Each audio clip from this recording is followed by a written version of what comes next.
Welcome back, everyone, to the Gentleman's Wrestling Podcast. I am your host, as always, Jesse Collings, and joining me for his return appearance on the show is Case Lowe. Case, of course, is of the Open the Voice Gate podcast on the Voices of Wrestling Network. But Case, how are you doing? How are you here for this return match, right? Yes, I'm thrilled. I enjoy this show. There's not a lot of wrestling media that I actively and excitably consume, but this certainly falls on that list. I really enjoyed my appearance the last time, and I'm delighted to be back. Yeah, and I did the job last time, so I need to get my win back, which is really Okay, why you're back all right. here. Well, look, as long as you agree to do business the right way, I'm game for just about anything. Yeah, you're not going to be like Ultimate Warrior and refuse to do a job My for more goal money. in life is to not be like Ultimate Warrior. I mean, that's a fair goal. Is that that's Look, it's worked out for me so far. yeah, that's how I answered my high school yearbook question. Like, what's your goal in life? It's like to not be like Jim Hellwig. And it was very relatable. Everyone understood exactly what you were talking about, and we're both better off because of it. Yes, of course. But the theme of today's show is kind of looking at who is going to win Wrestler of the Year. Who do we think should win Wrestler of the Year? And I want to kind of get into some of the philosophy behind how we pick these awards. Now, obviously, it's mid-November. It's November 16th while we're recording this. There's still a little bit of time left for some people to make their cases. Obviously, a bulk of the year is done. So it might be too late for some people to rise up and kind of steal this award. But we do have a lot of, major shows. I think pretty much every significant promotion except really New Japan has at least one major show left before the end of the calendar year. Some have multiple. So there's still kind of some plenty of time to pick this out. And I wanted to preface this by kind of saying, I think like in our circle case, a lot of times when we talk about this award, we talk about the Wrestling Observer Newsletter Award, the Flair Thez Award for Wrestler of the Year. But I kind of wanted to open up the discussion to a little bit broader than that, in the sense of that award has some, criteria and a history of who won it. And it kind of, I think, sometimes limits the conversation to, only a few people, generally really big stars in the handful of biggest promotions in the world. And that's not necessarily like an interesting conversation, because we're going to end up talking about the same three people that every other place that talks about that award does. So I kind of wanted to open it up, and kind of before we just start throwing names at each other, I'll ask you this. When you think about like who should win a Wrestler of the Year award, kind of what does that mean to you as a fan, as a pundit? Like what kind of performer are you thinking about when you think about that person's the Wrestler of the Year? Well, in an ideal wrestling world, when everything is going according to plan, somebody who's worthy of a title like that, it should be synonymous with the year. When you think of 2003, you think of Kenta Kobashi. When you think of 2005, you think of Samoa Joe. When you think of 2017, you think of Kazuchika Okada. These are the type of things that ideally, I'm not somebody that gets upset when, say, MVP in the NBA and basketball is turned into a narrative-based award. I am fully of the belief that sometimes it is just people's years, and that you have fate and media and critics on your side, and suddenly 4 digits can become synonymous with a name. And in an ideal wrestling world, we'll be able to point to 2023 and say it was so-and-so's year. It just so happens that 2023 is not the ideal wrestling world. There's chaos amok, and I don't think this conversation is an easy one. I think this is possibly the most up in the air Wrestler of the Year, whether it's maybe not most outstanding, but certainly when you dip into any sort of business metric, when you want to have this conversation, one of the more intriguing years there's ever been. Yeah, I came up with kind of a short list of names that I think would be worth considering, and it ended up not being a short list because there are a lot of people on it. And depending on what direction you want to go in, I think there are a lot of viable candidates. Um, I think you touched on something when you mentioned you like kind of like all yearly awards, this is a narrative award, right? You brought up like the NBA MVP. It's often a narrative award, which in some Yeah, ways, look, Jokic was better than Embiid last year, but Jokic had won 2 in a row. and people decided around the All-Star break, Joel Embiid is going to win MVP this year. And it just happened. And I'm not thrilled about it, but it's part of the process. I get it. No pun intended on Yeah, oh process. yeah, I was to say it was literally part of the process. But they wish it would have happened about 6 years ago instead of yeah. last year, but part of the process. Yeah, and that's and I think like when you focus on that, it kind of in some ways and maybe and again, this isn't necessarily unfair because it's all about your kind of own philosophy of what this award means. It does kind of penalize like the consistently great performers. Um, I think it's going to be pretty difficult for Kazuchika Okada to win one of these awards. It kind of would have to be in a year where there are no really strong candidates and he has his kind of normal brilliant year and you're like, I guess we can give it to Okada. Just because I think his consistency and his greatness is essentially taken for granted at this point, and it's not interesting to vote for him. It's not interesting to really discuss him.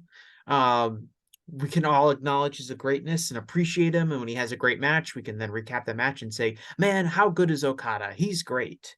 But the narrative for Okada really isn't there, especially as he kind of continues to wrestle in New Japan, where he's kind of already done everything that he could possibly do, and all he does is consistently wrestle at a high level and remain a big star, which of course are not minor things. Um, but it is kind Can of we talk about Okada real quick? Because he was going to be one of my hot takes on this podcast. sure we can talk about him. Okay, I think he has the most underrated candidacy of anybody this year when you're talking specifically from a Flair Thez lens. But even then, if you want to venture out and just, hey, who are the best wrestlers in the world this year? No one is talking about Okada. And part of that is because 12 months is a long time. And his year was so not only front loaded, but it was really primarily the first quarter of the year when he was a top guy drawing really big houses for New Japan that they haven't drawn with Sonata since the champion. And then you look at, some stuff in the back half of the year with the G1 finals, and then what he did for the Dynamite in Philadelphia last month. And I can sort of break this down in a more micro sense in just a second once I get your thoughts on this. But no one is talking about Okada, and it hit me when I was preparing for this. That's a glaring omission in this conversation, but it goes back to your point. It's not sexy to vote for Okada. It's not a hot take. It's not going to generate any clicks for you, but he might be the right answer this year. Yeah, and I thought the same thing about him last year. This is actually almost even more apparent in Most Outstanding Wrestler, which is a different award for the Observer, which is really just focused on in-ring work. In the sense that, like, Okada had an amazing year. Did people forget about that? Every year I kind of I'll add up my matches that I rated 4 stars or higher and see which wrestlers had the most, and kind of without any real like outstanding moments, I guess. Like Okada always finishes in like the top 3. And it's like, oh, Okada had 17 4-star plus matches this year. Oh, I forgot that he's that good because he's been doing it for so long. And he is the the Ted Williams or the Mickey Mantle or Willie Mays, or like, oh yeah, and in that year he had in 1962 Willie Mays had an 8.9 WAR year. And you're like, oh, okay, yeah, of course he did. And you kind of start taking these things for granted. Oh God, I mean, the modern world moves too fast for Okada to be fully recognized for being as great as he is, because there's so much out there that I don't think the newer generation of wrestling fans, and a very bullish thing of us to say, being 24 and you being, I'm 24, you're very young as well, but like the people that are a generation below us, I don't get the impression at any point they're going to sit down on their newly updated New Japan world and go, let me watch 2013 through 2018 New Japan really closely. But, I lived through Okada's run. He's the biggest star that I've watched pretty much entirely since he landed back in Japan. I mean, I started following New Japan at the end of 2013. He's one of the greatest wrestlers ever. And we're just kind of beat over the head with it. He doesn't go away. He doesn't get injured. His changes are not drastic by any means. It's just kind of year after year, he's great. And so he's become one of the greatest wrestlers of all time. I think he's one of the 20 greatest wrestlers of all time. But I think we get sick of it. It's interesting. We force ourselves to throw flowers at some people and we get sick of throwing flowers at others. And Okada very much falls into that latter category where people don't care about the praise anymore. They get it. They heard you, but it doesn't mean that he's still not as great as he's ever been. Yeah, and I think part of it for him too is also being in New Japan Pro Wrestling, and basically he's won the IWGP Championship a million times. He's headlined Wrestle Kingdom a million times. Like without, and I'm not saying he obviously doesn't have to leave New Japan to do anything. But it's hard for him to kind of set a new narrative, for him to seize the headlines back in terms of having like a standout year, if he's just going to continue to be in New Japan Pro Wrestling and kind of continue to rack up the same kind of accolades and have the same kind of moments that he's already had. And from a functional standpoint, there's nothing wrong with that at all. But as far as like getting like on the front page of this award conversation, uh, he kind of needs to do that. And I think that's part of it, is that he's in, not just that he's in the same company, but he's in a very stable and routine oriented company where the big moments kind of come at the same time every year. And the opponent, oftentimes he's wrestling the same kind of opponents and things like that. I think it's difficult for someone like him in the company he's in to kind of seize the year the way some of the other wrestlers that we're going to talk about can. Oh God, yeah. I mean, look, think about what Okada's done this year. The back half of the year, he's doing something he's never done before. And what is that? Oh, he's in a trios team. He's the 6-man champion with Tanahashi and Ishii. It's like, well, this is a new era for Okada, and I might be really into his trios wrestling, but it's like, okay, that's not flashy. That's no one other than me cares, because I'm like, well, it's actually a student of Ultimo Dragon, so him wrestling trios matches is really interesting to me. It's like that's what we're at, where Okada's done everything to where now they're just throwing like maybe he's a trios guy at the wall and seeing if that sticks. Yeah, and he wrestled Bryan Danielson at Forbidden Door, and I guess he's going to be wrestling Bryan Danielson again on January 4th. That won't, and possibly in the main event of the Tokyo Dome, which I think is a very interesting wrinkle. Yeah, I would be surprised if he actually closes that show. I think that when he said, so for those who don't know, he said something in the media earlier this week saying that he would like the idea of putting up, he'd be open to the idea of a fan vote for what should be the main event of Wrestle Kingdom, the Naito versus Sonata match for the world title, or his match versus Bryan Danielson. And obviously that's alluding to the time that Okada was voted out of the Wrestle Kingdom main event in favor of Shinsuke Nakamura and Hiroshi Tanahashi. And that was 10 years ago, which yeah. makes me feel like I'm close to the grave. I can't believe that was 10 years ago. Yeah, right. And it's it's an interesting thing. Like, I brought this up during my Hall of Fame episode with Adam Berger that we did a couple weeks ago. Which was excellent, by the way. Thank you, Case. I appreciate it. And Case, you were excellent on the Voice of Wrestling Hall of Fame, the Flagship Wrestling's Hall of Fame shows, making your debut talking about the Japan region. I thought you were excellent. Thank you. I appreciate that. I know I hurt some people's feelings, but I had a very good time doing that show. Right. And like I brought up like Inoki and Sakaguchi as like their Hall of Fame candidacy, and I would think like if you're voting based on like the criteria of the Hall of Fame, like were these people really excellent performers, and did they draw really well, and did they have historical significance? I would say Inoki and Sakaguchi for their time period were excellent as a working tag team, and they were certainly huge draws for an incredibly long period of time, basically from like 1968 up through 1990.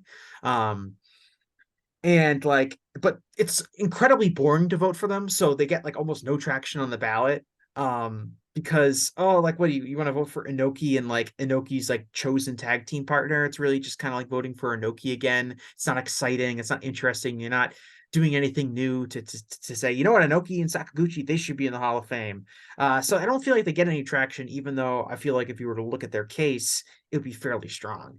And Okada is kind of like another example of that, as someone who's like, it's really uninteresting to make a case for Okada. It's really boring to vote for him.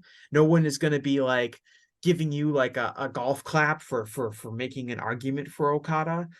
Because I think everyone that is, seriously involved in these conversations understands when you say oh, I think Kazuchika Okada has a strong case for wrestler of the year. Everyone goes, oh yeah, he definitely does. He definitely does. And then we'll move on to talking about somebody else. Yeah, well, let's look at his year from a micro sense real quick. So let's put on our Flair Thez goggles and break this down, because I said, speaking of the aforementioned Hall of Fame, and we're recording this mere hours before that issue is released, which, depending on who gets in and who doesn't, will drastically affect my mood for the next week. But I talked about when I wrote about Roman Reigns and how I don't think he's a Hall of Famer. He will probably win Flair Thez this year. And I think it's the weakest, it's at least the weakest Flair Thez class of my lifetime. 24 years, 1999. No one really jumps at that. I don't look at Reigns as a viable candidate. AEW, I really struggle with, just because I've personally not enjoyed the product this year. There's no one in Ring of Honor. There's no hot indie draw. Dragon Gate, I want to talk about the Dragon Gate guys in relation to Wrestler of the Year, but I can't vote for their champion for Flair Thez. AAA is a mess. CMLL we'll obviously talk about here with Mistico in a minute. But there's just a lot of companies where it's just like, oh, that's their top guy this year.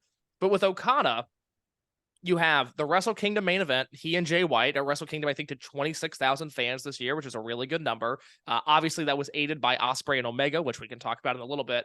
But he headlines Wrestle Kingdom, great number on that show. He does 4,055 fans at New Beginning in Osaka, with he and Shingo in the main event. That was on par with what Ospreay and Umino just did in that building, and ahead of both of the G1 shows in that building this year. There is Okada versus Kiyomiya at the Muto retirement show. Obviously, the draw there is Muto, but that was the hottest thing on that show, and I think that's deserving of a mention there. In Sumo Hall in April, they do 6,510 fans for Okada versus Sonata for the IWGP belt.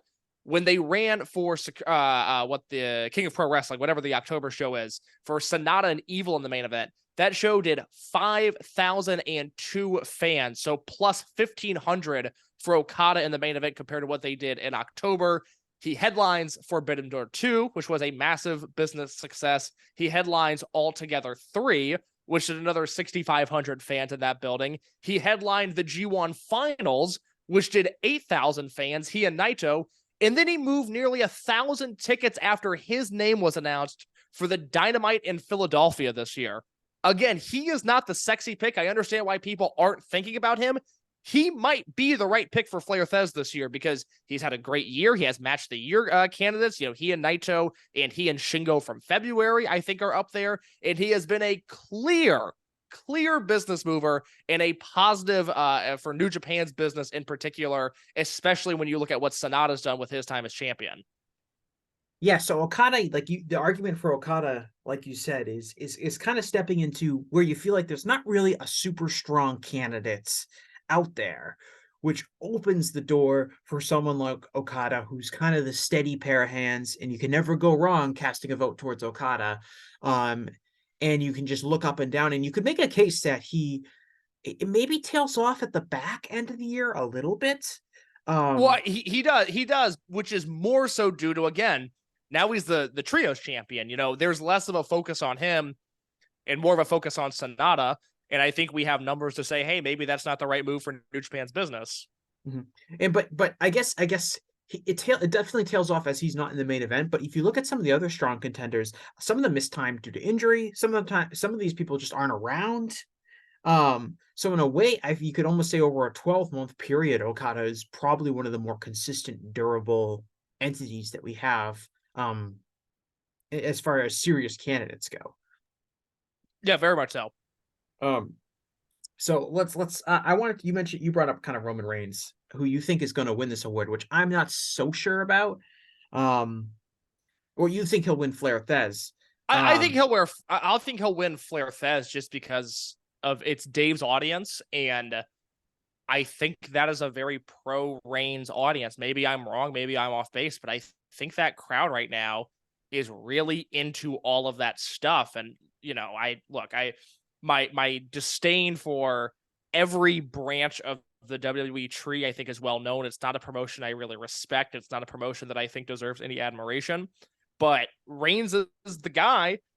And for some reason, people think he's this transcendent business star, even though he's wrestled a total of 11 matches this year. And when he's not in the ring with either Cody Rhodes, Sami Zayn, or the SummerSlam show, which credit to them, they've been able to build out similar to WrestleMania where people buy SummerSlam tickets before any matches are announced. I think this guy's case just completely and utterly falls apart. But I think he'll win.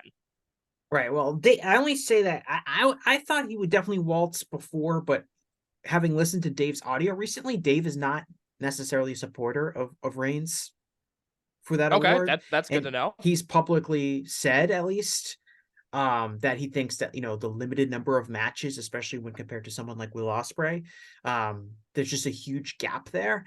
And you mentioned when talking about Okada, like kind of how his year, and especially like the first quarter of the year, is kind of the dominant aspect of the year. And that matters when we're talking about this kind of award. When we're voting on this, we're voting on it at the end of the year. And so I think in Reigns' case, this is coming at a very bad time for him making that case. I think if we were voting on this halfway through the year, like at the end of June, or we were voting on it after SummerSlam, I would feel very confident saying Reigns is probably going to win this award. But really, since SummerSlam wrapped up, really, if you just look at the night of SummerSlam, what we have is a pretty bad match against Jey Uso, and in a finish in a match that really wasn't well received even amongst WWE hardcore fans. And then he only has one match since then that made tape, and that was the LA Knight match at Crown Jewel, which again was not well received. So we're talking about really only one match, and kind of fatigue. I do get the sense that even the hardcore fan base has been fatigued by Reigns not being around. Reigns isn't going to be at Survivor Series. He's pretty much, his year is done. He's not building his case anymore. And so now we're going to have basically 2 months where Reigns is nowhere to be found. And then we're going to be asked to vote on Wrestler of the Year. And I would think that that is coming at a very bad time for him, as opposed to some of the highs that he was riding earlier this year, like after WrestleMania. So here's the problem with that. Even though I agree with everything you just said, is we have to go back to how we started this conversation, which is that this is a narrative-based award. And I think there's two issues at play here. One, I think a lot of people are going to stare in their Gmail come December, come early January, and they're going to go, if not Reigns, then who? Because there's no obvious candidate in New Japan. We'll talk about Ospreay. I think his business acumen this year is severely underrated. I think people look at him as a work candidate and not a business candidate, which I think is a mistake. There's not going to be enough groundswell support for somebody like Mistico to win. And who has dominated headlines this year? It's been CM Punk and it's been Roman Reigns. You can't vote for CM Punk, so people are going to vote for Roman Reigns. It comes back to the narrative here. The other part of that is that people like you and me, and people that listen to the flagship, and people that have a clue know, hey, once you start to dig into his drawing record, it falls apart. He's not this white hot superstar that everybody thinks he is. But there is a narrative out there that WWE is the place to be. He is the top star, and thus he should be the top guy, and he should be the wrestler of the year. I disagree with all of the points there, but I think the general public, whereas maybe the Hall of Fame skews a little bit more into people like our sensibilities, a little bit more hardcore, these general wrestler of the year awards, I still think Reigns is a shoo-in, because if not him, then who? I think that's the question a lot of people are going to ask, and there's not that obvious second pick for a lot of people. Yeah, and we're not talking about. I understand your point. We're not talking, but we're not talking about the general public here. In like, this is going to be like a vote on WWE's Twitter account or something like this. This is observer subscribers. But do you think do you think the current observer base is how do I want to phrase this? Do you think there's a drastic difference between the people that listen to this podcast and the people that listen to Brian and Dave? Because I do. I think Brian and Dave hit like casual leaning hardcore wrestling fans, and I think you're deep in the weeds. And I think there's more and more people that might enjoy and listen to Brian and Dave 3 times a week or however often they record than people that like you and I that are on this podcast and listen to podcasts like this. I think we're obviously deeper, but I don't think we're that much deeper. I mean, if you look at the last few years, WWE has not fared well in the Observer Awards, period. But there's been an obvious counter to that, which is that AEW was on a historically great run, and when there's not obvious AEW candidates, it's not like that Observer base goes, all right, let's fire up CMLL on Fridays. Well, They've I mean, now New they've now Japan reverted back to okay, before, what's going on in WWE? well, before AEW took off, I feel like New Japan did very well in the awards. It was the obvious counter, but I don't think there's that obvious number two this year. That's the problem. Yeah, and Because Mexico's ignored, New Japan's weird. Like, I love half of New Japan shows, I hate the other half, and AEW is just a mess. yeah, and this is something we talk about these awards all the time is it's like politics, right? Who are we going to have people that end up splitting votes among certain parties that kind of muck things up, right? Mm-hmm. I think the fervent, I don't like WWE, I don't like Roman Reigns voters that are maybe going to vote for someone from AEW. And I think AEW probably has like 3 or 4 candidates that might end up kind of splitting votes. And I think some of those people, some of them will go to New Japan, and I think New Japan has at least a couple candidates that are probably going to split votes. Like anyone, But is there anybody? And this is a question because you would know better than me. Is there anybody else in WWE? I mean, maybe Becky Lynch, but anybody else that you think would receive Flair Thez votes? I mean, maybe Becky, maybe Cody, but there's not a vote splitter there. Roman's the face of that promotion. I think Roman is presented as the face of that promotion, Yeah. and I would probably say he's going to get the most votes. I would not rule out Cody.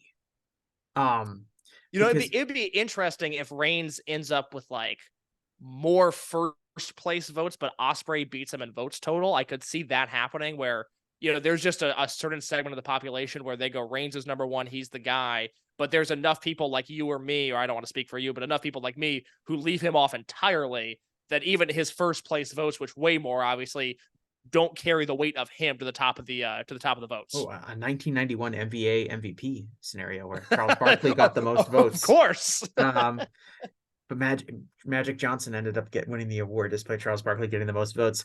Yeah, I mean, I think Cody has a real case, especially among the observer reading WWE fans that are going to vote for someone from WWE.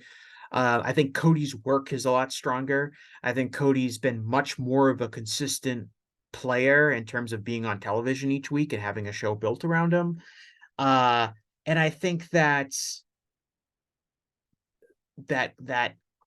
in a lot of ways, Cody is going to finish. Again, the timing matters here. I think if it was mid-year, I think Reigns waltzes to this, but I do think his last 6 months basically being a big nothing burger really will impact people's perceptions of him. And maybe it's not enough. Maybe it just they coalesce around Roman Reigns and all the WWE fans, and they push him over the top for Flair Thez. And that's the case, but I would not be giving him my award. I know you wouldn't either. I think that, as you mentioned, his drawing case has been overstated in a lot of different ways. I think there are so many factors in play beyond him that have led to WWE's positive business metrics going up. Let me ask you, because I don't know where you stand on him. Like, if you were building out your top 3 or your top 5 or your top 10, and this is all encompassing, if you don't want to say Flair Thez, but we're not talking about just in ring, but in ring and business. Is he a top 10 guy for you, or is he not even on your radar? I don't know how you feel about him. I mean, I really hate his performance. Okay. So it would be like, at some point it would become kind of absurd to say like, okay, obviously this guy is a big star, and if we were to go further and further down the list, and I'm tossing out these names, and I'm like, I don't know, Orange Cassidy over Roman Reigns, I'm not sure. But I think he's the shits. Like, he's an awful wrestler, and this is one of the things. This incarnation of him is awful. And I also think that, and people can talk about his aura and they can talk about his presence. I think that in his feuds this year, Everybody else has been doing the heavy lifting. I think in his feud with Sami Zayn, that was all Sami Zayn really doing most of the lifting. Dude, I the think Sami that, Zayn erasure is crazy. The yeah, fact that now, like, people Hall of Fame season just decided to discredit Sami Zayn for everything he did, I'm absolutely floored by it. I really can't believe that narrative took hold the way that it did. yeah. Um, yeah, and I thought Cody carried a lot of, that feud leading up to WrestleMania, and I think Jey Uso and the Uso brothers in general did most of the work in the the angle leading up to SummerSlam. So I think that, and obviously he's the central presence, and he has um this role is a better utilization for what charisma he has. But if I were to look at, like, I don't think his in-ring work is not compelling. I don't think his promos are compelling. And I think if you want to say this whole bloodline storyline is overall compelling and has gotten a lot of interest, and there are a lot of business metrics that suggest that it has, I think a lot of that has to do with these other people doing a lot of the heavy lifting in these promo segments and these angles and things like that. Um, It's and so interesting, right? Sami Zayn joins the fold, and the narrative changes on the bloodline situation. They go to Cody, and it stays positive.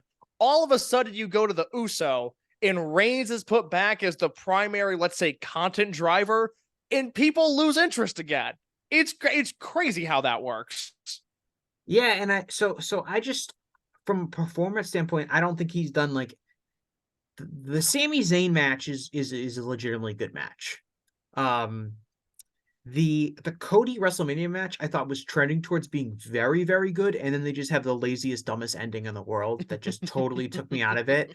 Like, that match I thought was, like, gonna be so great, because I thought if Cody goes over clean here, this is like a borderline 5-star match, because it was really perfectly done. And then they're just like, actually Solo's gonna hit him with the thumb and Roman's gonna pin him, and, like, that was just like, I was looking at that and I was like, you know what, I'm going 3 and 3/4 stars. I'm not even giving that 4 stars, even though I thought it was like a match of the year contender until the finish.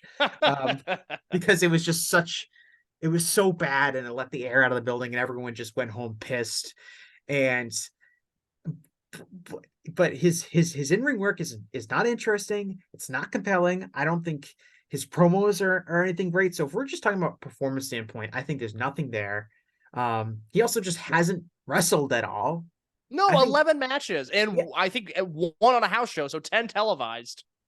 yeah, I think there might be under 10 televised. I'm on his cage match right now. We had Royal Rumble, Elimination Chamber. There was a house show there. A house show there. Yeah, he had like 7 televised matches this year. Yeah. So we're talking about very minimal amount of matches here. Um, and if we're talking about Flair Thez, there is, I think, the example that I've heard of somebody who didn't wrestle many matches and still won this award is Chris Jericho back in 2019.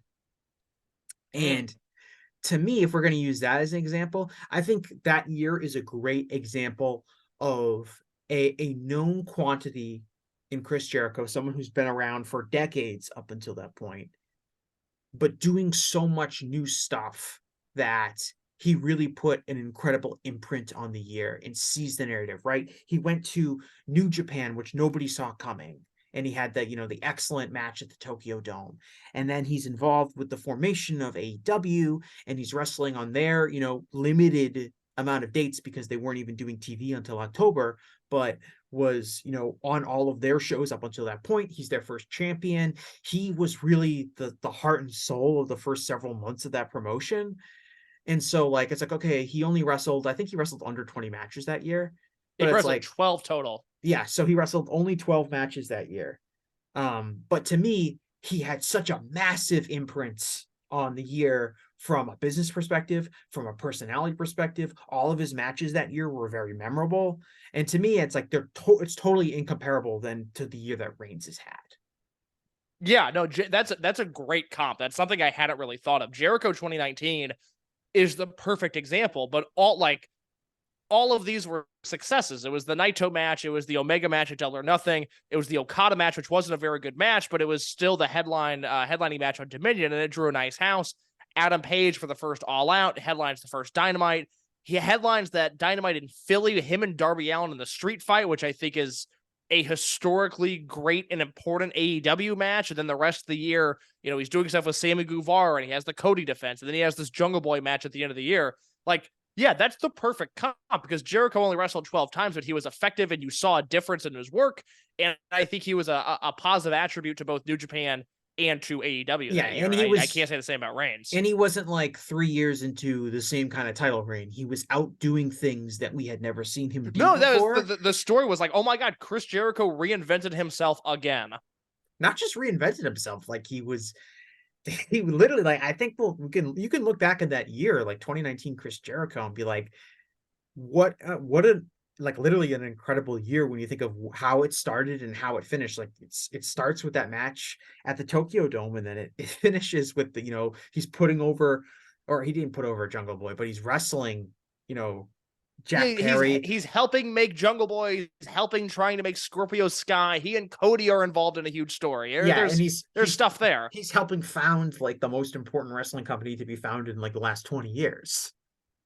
Yeah, like, that's a great comp. That's a great call. Well, and I only bring that up because it's been mentioned like, if for people who say that, well, Roman can't win the award because he's only wrestled, 11 matches, and people are like, well, Chris Jericho won the award in 2019 and he only wrestled 12 matches. And I'm like, and so I just wanted to point out, like, I think those are for very, very different circumstances. Look, in terms of match quality, it's like, okay, the Naito match was great. Omega Double or Nothing was great. He and Page at All Out, I remember being pretty good. I like the main event of the first episode of Dynamite, which was Jericho, Ortiz, and Santana versus the Elite. I love that Darby match. The Cody match was pretty good. And I think that Scorpio Sky AEW World Title match was pretty decent as well. So, yeah, I mean, half of his matches I would register as being very good or great. And I know there are some people that like that Okada match way more than I did. Yeah, so to me, that's like, we're talking about like a minimal usage. You don't have to wrestle. I know it's the Flair Fez award. You don't have to wrestle 300 matches a year to win the award, but I do think that you need to, if you're going to be limited in your matches, you need to be doing some really interesting, exciting stuff. And I think you maybe for the first half of the year, you can say that Roman Reigns was involved in that because the Sami Zayn stuff was very exciting. The Cody match was as well. But after that, it really peters out. He really just has that Jey Uso match, and that's it. So I don't personally view him as that strong of a candidate. I'm going to ask you a question here. To you, and this is an interesting question, and it also comes up a lot during the Hall of Fame season, but like, do kayfabe accomplishments matter? I think they matter. I don't think they matter a ton, but it's almost like it matters if you're a wrestler doing smaller promotions, because think about Ricochet in 2014. You can't point to him as like, well, he drew this 10,000 seat house and he drew this $1 million gate, but also he was the first guy that year. He won the Dragon Gate USA World Title and the Dragon Gate World Title simultaneously, which he's the only guy to ever do that. He won Bola. He won Super Juniors. He was everywhere in the world, being the top guy wherever he went. And so in that context, yeah, I absolutely think it's relevant. Yeah, well, what it does, I think, is it helps set that narrative that we were talking about. It doesn't necessarily, you're never gonna win an argument by being like, well, they won the world title, so they have to be the best, because we're not like a PWI list. But I do think that you can't dismiss them entirely, because I do think that they help set up whose year it was, because fans remember who won titles, and or they should, at least, if they're handled correctly, they should remember when a guy won a title, or big title defenses, or someone having a long title reign, or things like that. When you were talking about these Wrestler of the Year award kind of things, and you mentioned like 2003 Kenta Kobashi, and it's like, okay, what happened? Oh, Kenta Kobashi had the very memorable run, with the GHC title. Like, that's kind of how we define some of these years. 1993 Vader, of course, that was when he was, WCW, he was the world champion there. Like, you remember kayfabe accomplishments a lot when you look at these super memorable wrestling years, and I think that is also important. Very much so. And so in part of that, and part of the narrative of this award is much like kind of the NBA MVP award or other MVP awards in other sports. we often look at like somebody who made this big jump from being maybe an all-star to best player in the league kind of conversation. And in wrestling, we can kind of look at who so far this year has kind of gone from being pushed in one way to being firmly entrenched as one of the pillars of their company that they work in or something like that.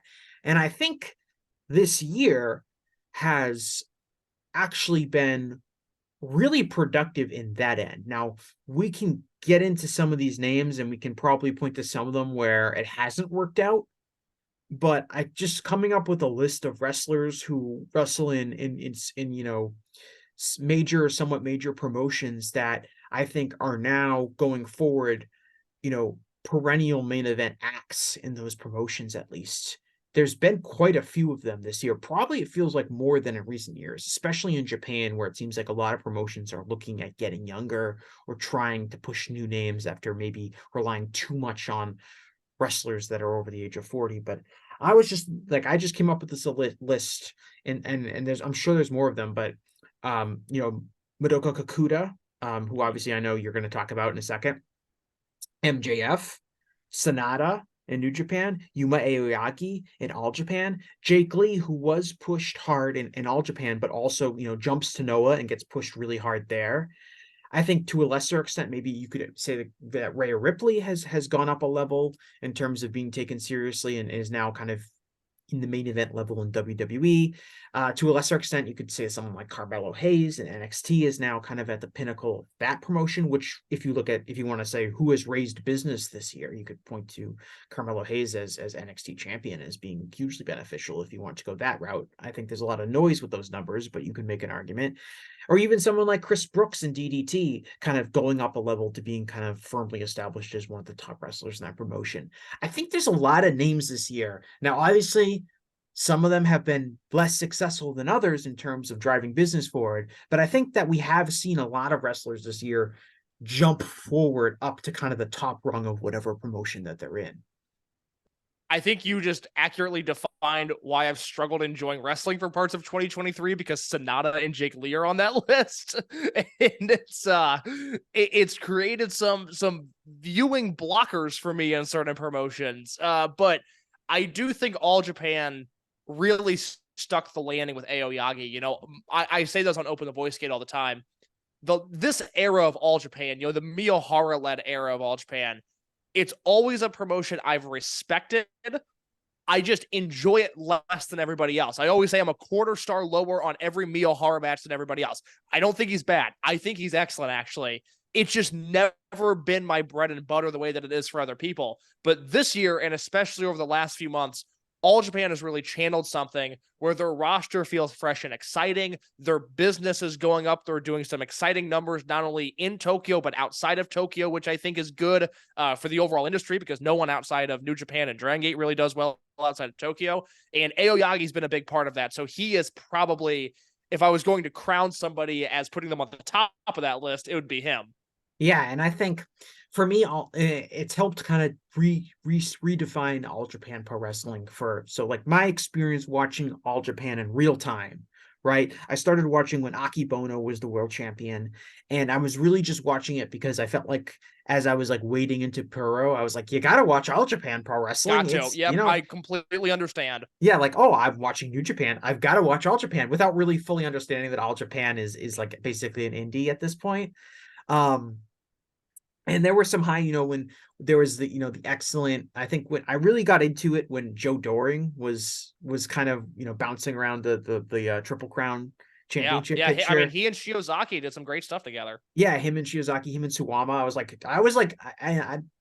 For a variety of reasons, his career in America never really worked out the way it probably should have. But I was like a huge Joe Doring, like an All Japan guy.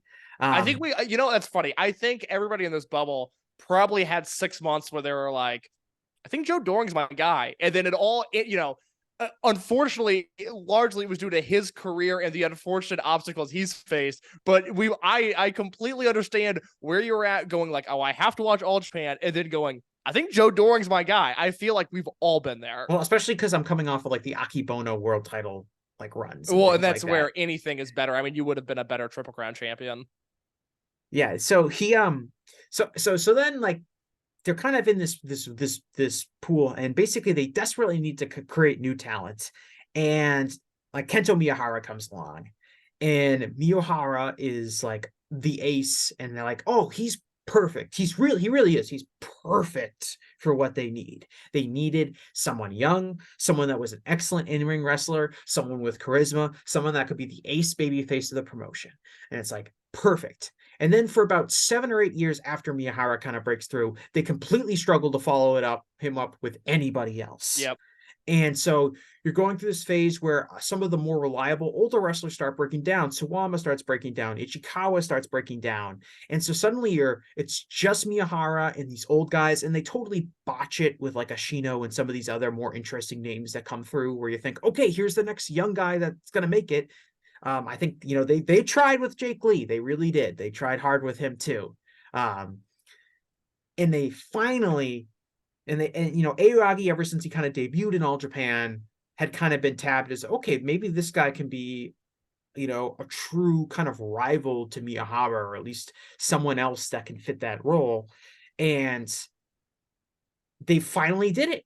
They finally have someone other than Kento Miyahara. He finally has someone that feels like a genuine equal. And the fact that he's a little bit younger than him helps even more.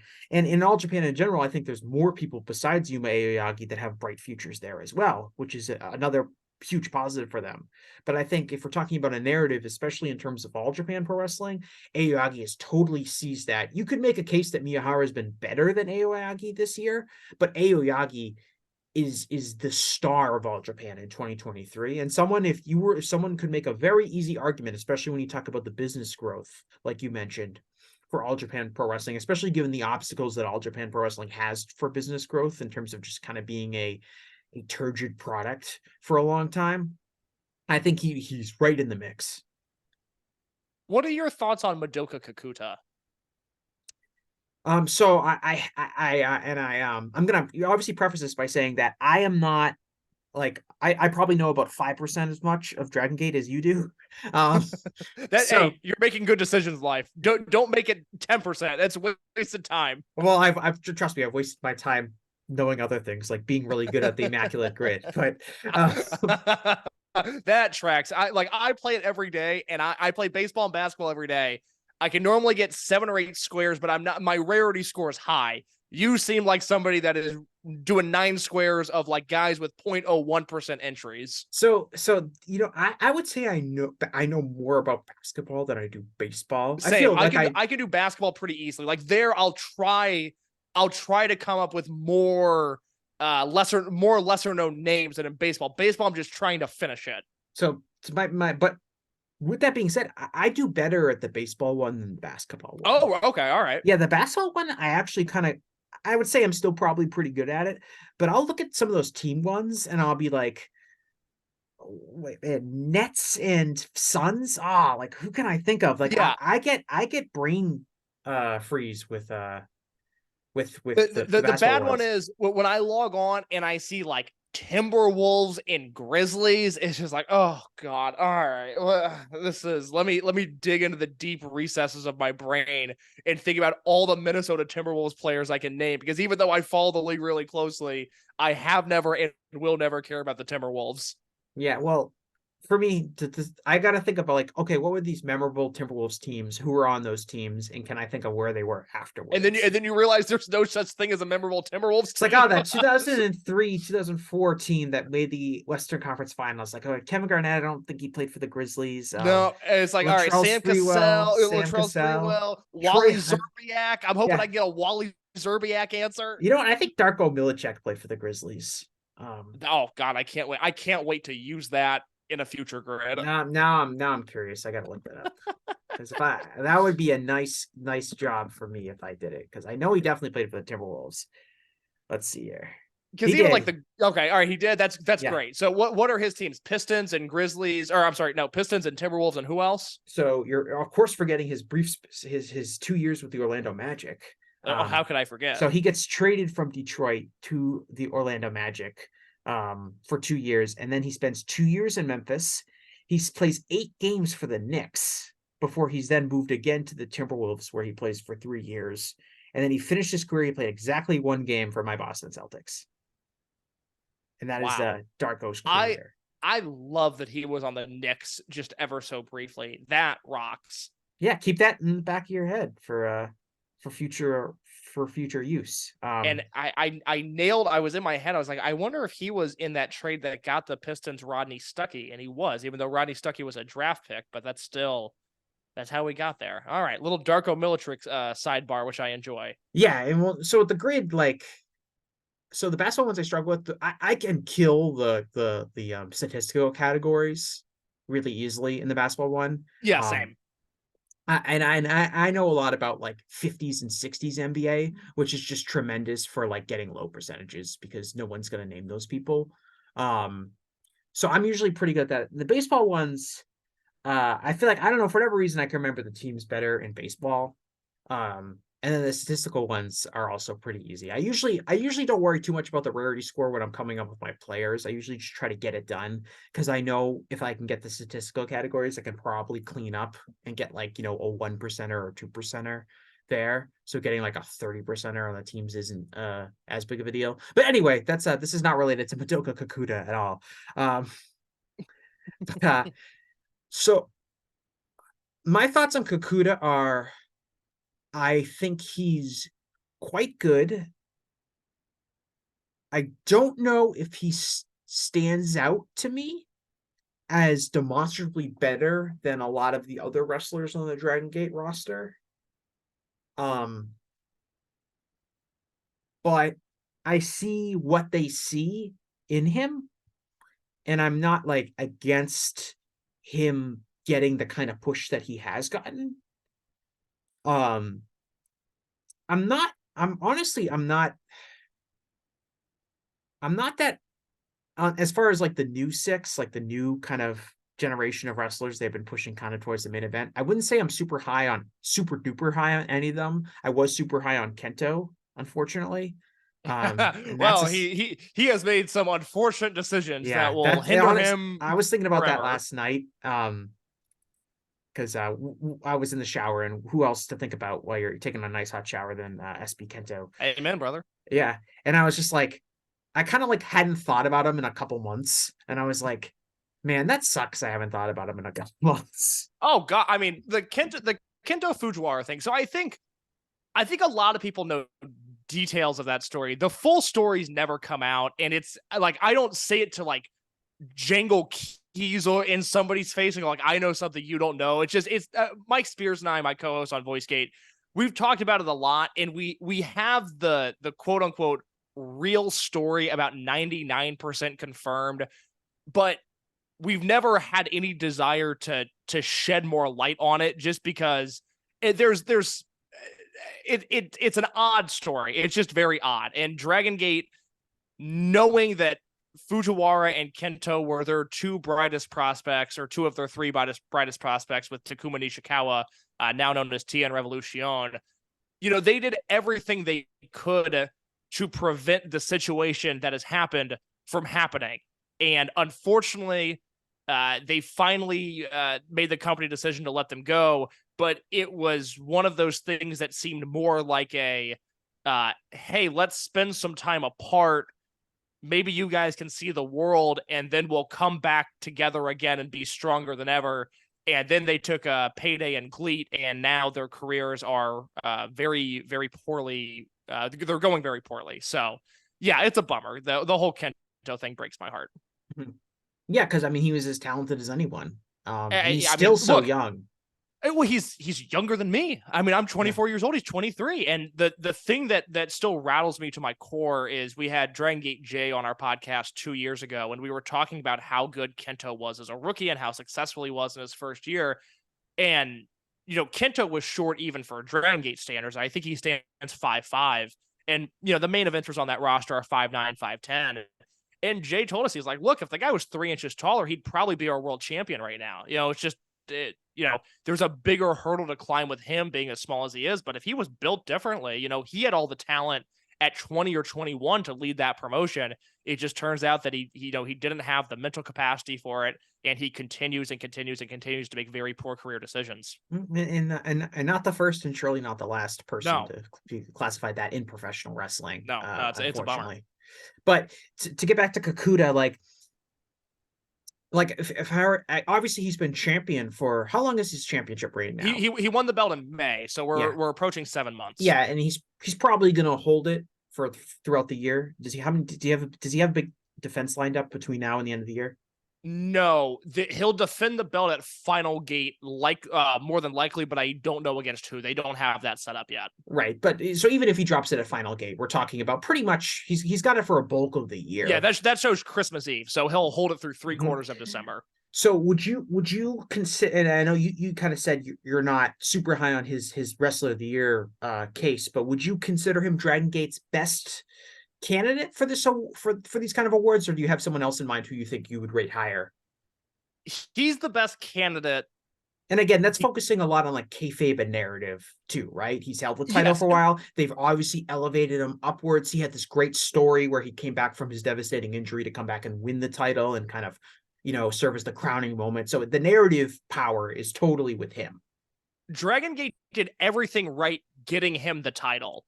And then I think they made a ton of mistakes once he won the belt, because he was this underdog babyface champion. When he won the belt, he won it at their show Dead or Alive, which was this May. 2 years ago on that same show, he was a heel and Shun Skywalker was a babyface. And for those that don't know the story, the match went about 90 seconds. Kakuta took a drop toe hold and blew his shoulder out. And the match had to end. He was gone for a year. He was like crying in the ring because he was in pain and he was embarrassed. It was this whole horrible thing. He comes back 2 years later. They build him up as this great baby face. Now Shun Skywalker's the heel. Kakuta wins the belt. It's perfect. They do everything right. And then they go into Kobe World where he's not the top match, which is okay. It wasn't an indictment on him that he wasn't the top match. They had a big Mascara contra Mascara cage match that deserved the main event. But he had this, it wasn't a dud. It wasn't even a bad match, but he had this match with Yuki Yoshioka at Kobe World that just lacked any sort of punch. And it's because they did this weird babyface versus babyface build. For those that don't know, they're in the same unit. So, two stablemates fighting one another.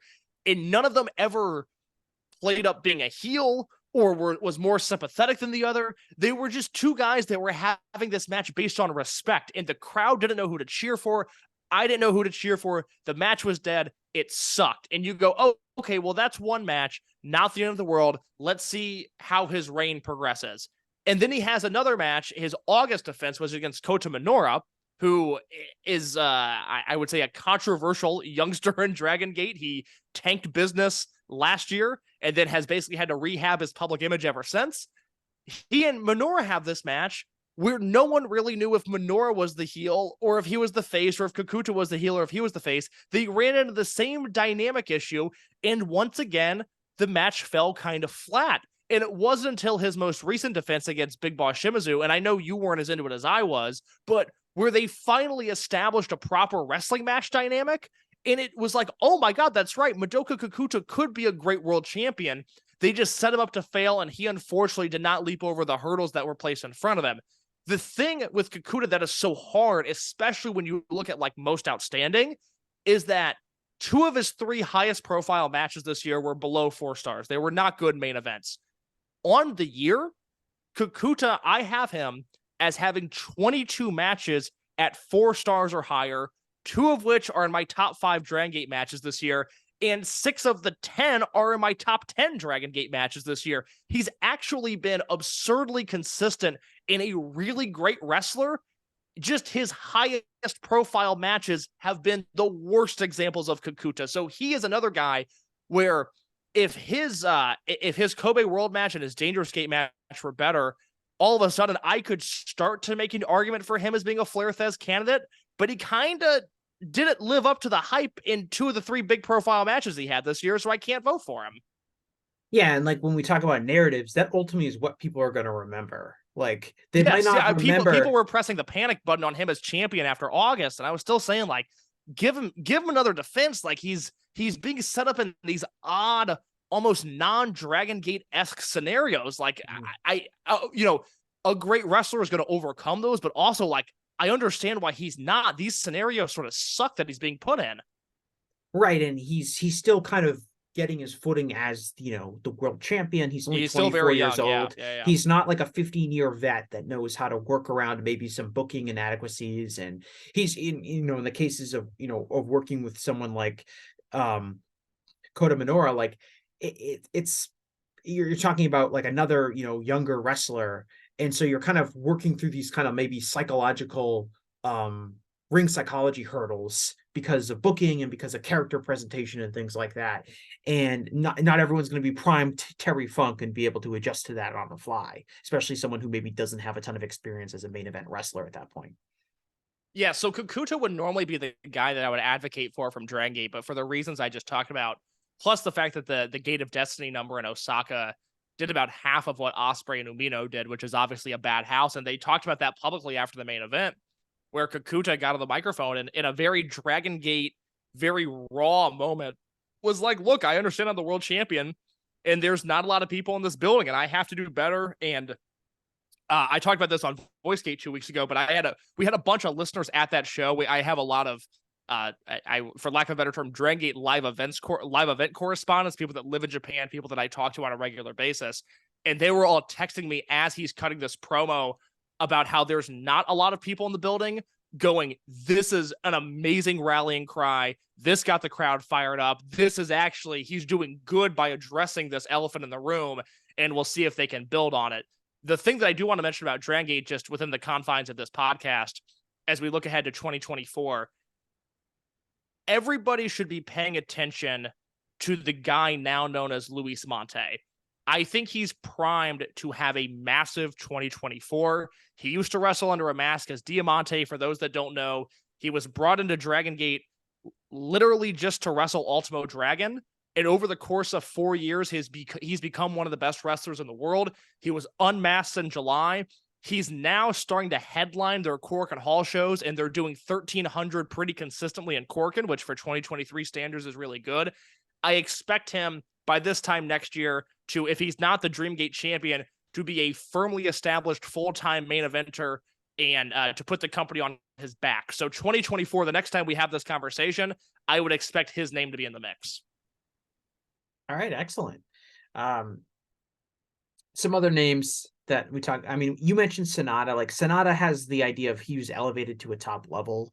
But by the sounds of it, you're not that high on his title run. I'm not that high on it either. Yeah, I can't care about Sonata in 2023. I just can't do it. He's Randy Orton. That's who he is. Yeah, it's not for me. If you enjoy it, that's cool, but it's not for me. Yeah.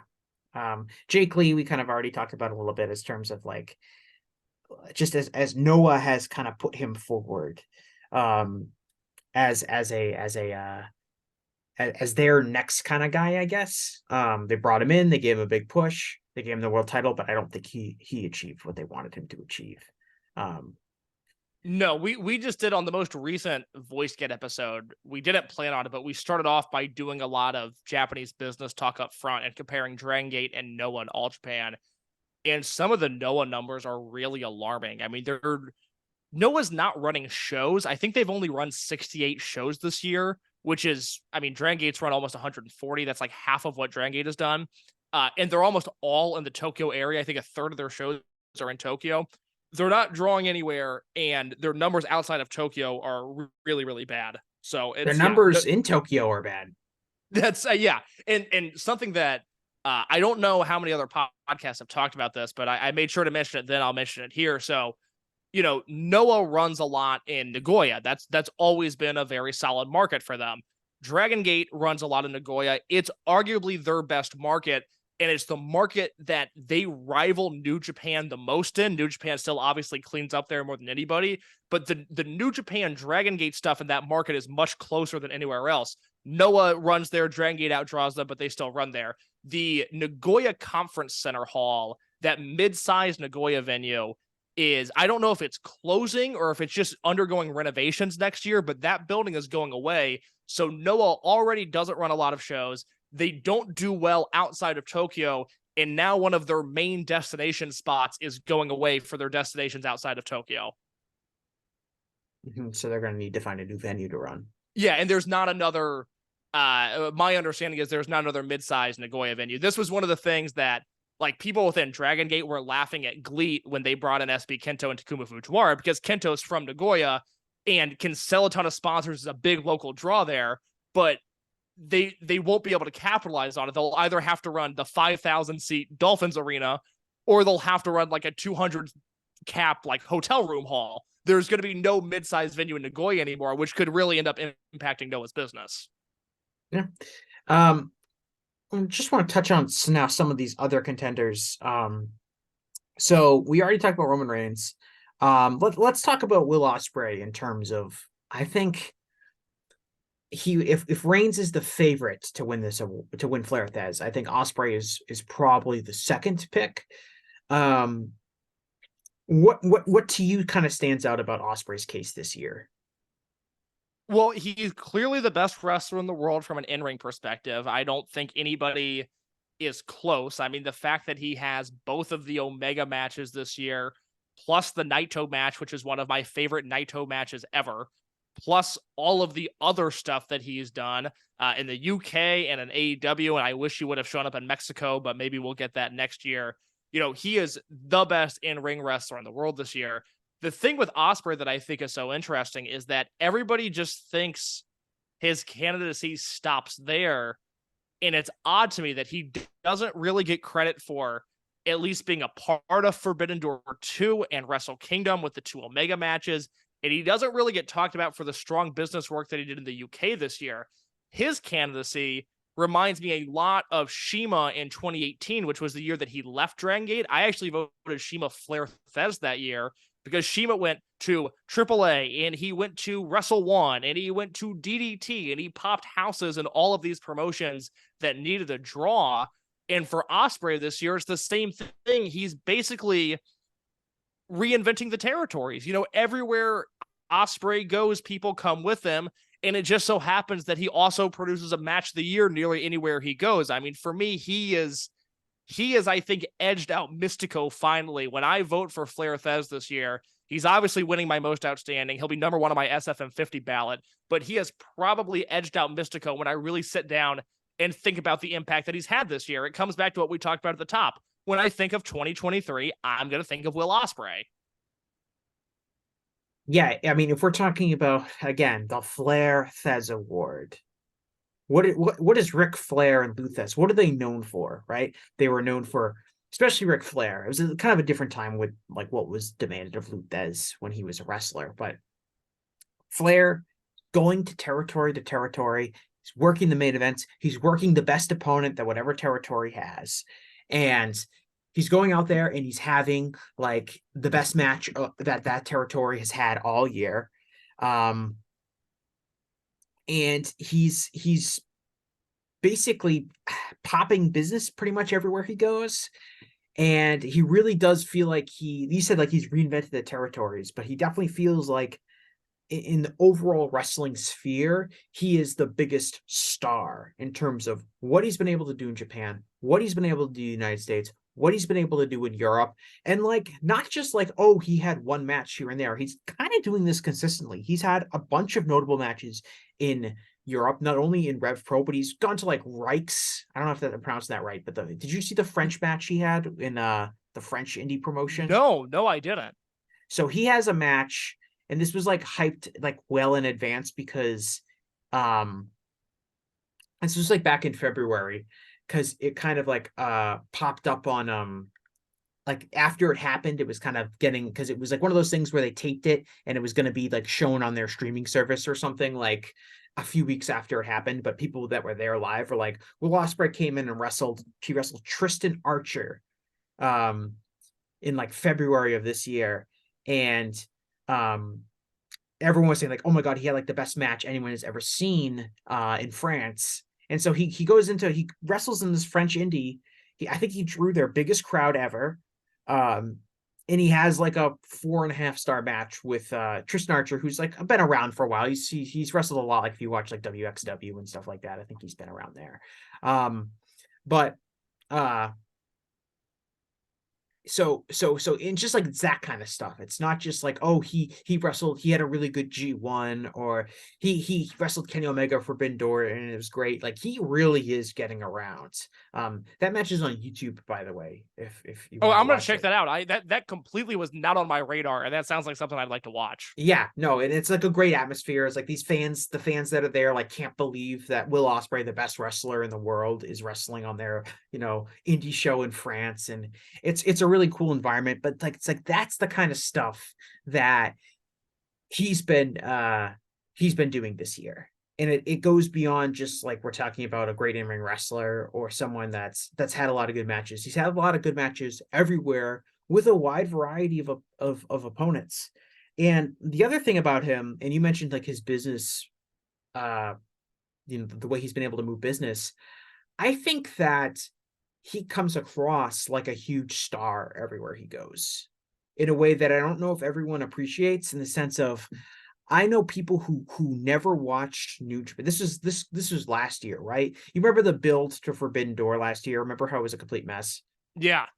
And I remember people talking who never really watched New Japan, and they told, I was talking to them and they were telling me, like, I don't know anything about these New Japan guys. The only guy that seems interesting is Will Ospreay. Now, is part of that because Will Ospreay's there cutting promos in English and stuff like that? Probably.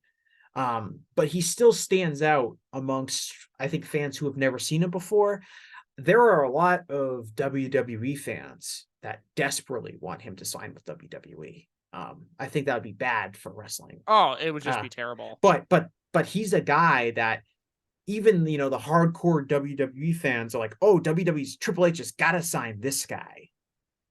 Because he stands out like a star to those people, in addition to standing out like a star to all other types of wrestling fans. Um, Yeah, he's the guy, and I thought I was gonna vote for Mistico because 2023 has been the year of CMLL, and it's the most I've ever enjoyed Lucha, and I love that promotion. But Ospreay is just on another level. I mean, he has cemented himself to me as a Observer Hall of Famer whenever he goes on the ballot. I think it'll suck if he retires, i.e., signs with WWE next year, because I still think he has so much to give to wrestling. He's a savant, he's brilliant, and he's not just brilliant in the ring, but he's a business mover. Like you said, he's a star. yeah, and people have said like this year, like, he's transcended things this year, that he's had the greatest in-ring year anyone's ever had, or something like that. And to me, it's like, I don't know if he was I don't know if was better than he was last year or the year before that. Like, I think we're now talking about like someone who's put together several years I mean, like this. Ospreay's 2019. Yeah. He's got Super Juniors, and then does he do the G1 that year? Yeah. His Super Juniors and G1, and that's a Super Juniors year where I don't know if he had a block match under 4 stars, and then he and Shingo have a dream match in the finals, and it's the most obvious 5-star match I've ever seen. I DM'd a wrestler as that match was happening, who has wrestled both Ospreay and Shingo. He was watching it live, I was watching it live, and we were salivating as it was going on about, like, oh my god, this is an actual dream match, and it's actually every bit as good as we would have hoped for. And then honestly, they might have built on it with their later matches. I mean, Ospreay versus Shingo should be considered an all-time in-ring rivalry. There's reasons that it's not, partially COVID, partially the way we consume content now. But yeah, you're right. 2023 might not be his best year, and it's better, a better in-ring year than about 99% of wrestlers have ever had.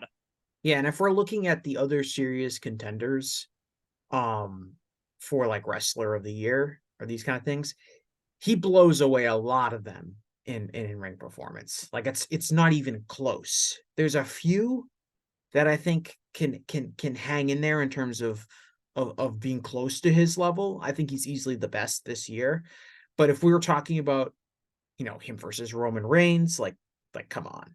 Oh my god, Um, it's not close. Even like him versus Aoyagi, like Aoyagi's had a great year, and I would say he's been great in the ring. But like, we're just talking about like how many great matches have these people had. Ospreay's blowing away Aoyagi. Yeah, I mean, for me, it's Ospreay, it's Kakuta, it's maybe like Yuki Yoshioka or Shun Skywalker, and then it's Brian Danielson, and Danielson's a guy who, when you look at it, I mean, he's headlined so many important shows this year that he probably needs to be in that conversation. I mean, when I vote for SFM 50 this year, which is the 50 best wrestlers in the world, if Danielson's not a top 3 guy for me, he's probably a top 5, because even though, like, Reigns has wrestled X number of matches and they've largely all sucked, every Danielson match just blows my mind, and he reinvents what I think wrestling can be. Yeah, and I had him on my short list. Like, and part of that, he's also, perhaps even more impressive is that he's missed time because of injury. I guess it almost works in the favor of his aura, because now, like, when Danielson's there, I know I have to pay attention because I don't know how long it'll last. But everything he does, like, I remember, this will be a brief diatribe, but stick with me, because I was on a podcast with Alan Forel a few years ago when we were doing Greatest Wrestler Ever. And this was 2021. And we were discussing our top 10 and how I was having a really hard time putting Danielson in my top 10 because I was just cold on him, because I don't say this to be a hipster or to be different. I just never liked Daniel Bryan matches as much as everybody else, like the John Cena match, the Triple H match. It wasn't my thing. And I felt like we had almost wasted a decade at that point of this guy as a pro wrestler. And it like soured my opinion on him. And then that was in the spring. By the summer, he's in AEW. And now when I watch him, I think, yeah, he's probably one of the 5 greatest wrestlers ever. He's in that conversation with Fujinami and Hansen and Tenryu and Kobashi, because I'm reminded that he's Bryan fucking Danielson. And we were robbed of that for a decade. And now it's a shame that he's hurt as often as he is.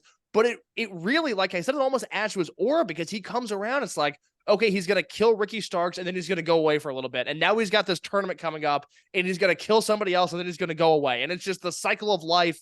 And it's devastating yet exhilarating at the same time. Yeah, well, you know where I stand. I'm a Danielson disrespecter. Is that right? In terms of his all-time greatness. It's like, but to scale, of course. I'm not like a Bryan Danielson sucks guy, but I'm kind of like what you were saying, like you were before, like him kind of jumping to AEW. Danielson has never hit me the same way he's hit other people. I think ultimately, and I recognize him as a brilliant wrestler. He would certainly be listed in whatever top rankings I wanted to come up with. I don't think I would call him like a top 10 great wrestler of all time, but I get it. I think for me, it's like as a fan, I value explosiveness and athleticism a lot. Just for what I find personally entertaining in wrestling. I've been that way since I was a little kid. We all have that. I have that with AJ Styles, where people are like, AJ Styles is a top 20 guy of all time. I'm like, oh my God, I thought he was like a top 50 guy, maybe. I didn't realize I hated AJ Styles. Like, personally, like I would probably rate AJ Styles over Bryan Danielson. Yeah, I think that's crazy, but I also don't think you're alone. Right, yeah. But so I'm not against that. Now, you mentioned guys on the level of Ospreay. I gotta throw in Kenny Omega this year, because I do think that he has had a really, really incredible in-ring year. And I think a lot of that is because it's kind of going under the radar. Like, if we just like look, I'm looking through his cage match and like just look at his 2023. So he starts the year with the match against Will Ospreay at the Tokyo Dome, which some people would say is one of, I don't know, it's one of the greatest matches of all time, I guess.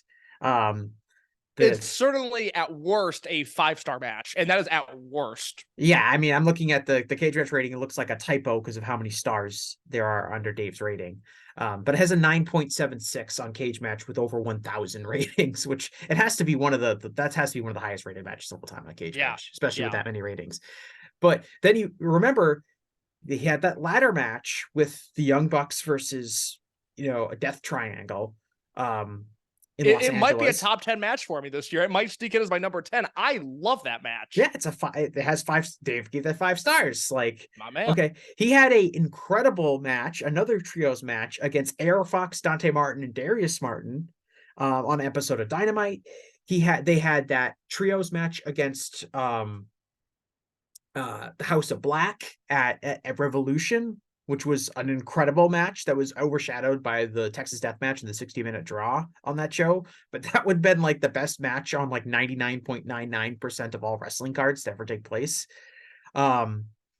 He had 2 Vikingo matches, including that Vikingo match on Dynamite, which is really probably one of the greatest performances of trying to get someone who no one had ever, or allegedly nobody had ever heard of, over in one match. It's not a dream match. I've never heard of him, says a guy that covers wrestling for a living.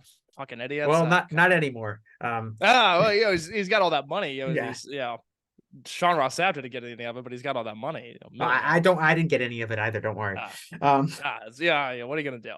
But Times are tough. But in terms of like just that being like not only a really entertaining match, but just like an incredible, like it's obviously wasn't an individual performance, but in terms of like working with somebody who had never worked on American television really before, who works. I mean, look, the match. It's unfair to say this because now I'm just pontificating on what could have been, but it's a real sliding glass doors moment, to steal a phrase from Bill Simmons. Like, the buzz that Vikingo had coming off of that match that they never really followed up on. I mean, the direction of AEW could have been determined by that match this year. And instead, that was, that's the famous show with the red, white, and blue ropes and, Voice of Wrestling Podcasting Network. You've heard all about it. We got it. But they embraced all the bad things on that show and continued with that direction. Whereas there's a reasonable argument to make that they should have just looked at Omega versus Vikingo and gone, oh, this is what the promotion should be. We should embrace this and not backstage skits. Right. And we're only in March with Kenny Omega, by the way. We're just talking about his great matches. He had a match against Jeff Cobb on Dynamite that was very well received.